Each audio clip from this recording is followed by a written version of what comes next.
What's up sa inyo guys? At sa video na to ipapakita ko sa inyo ano yung mga bagay na mga nilinis ko. Kasi sa nakaraang video hindi ko napakita.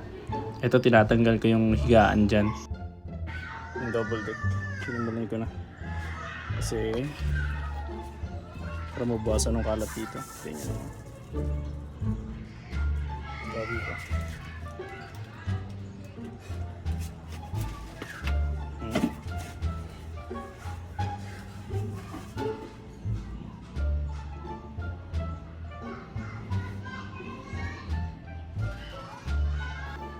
Kita nyo naman, di ba? Sobrang dami ng kalat. So, yan, tatanggalin ko na nga yung higaan.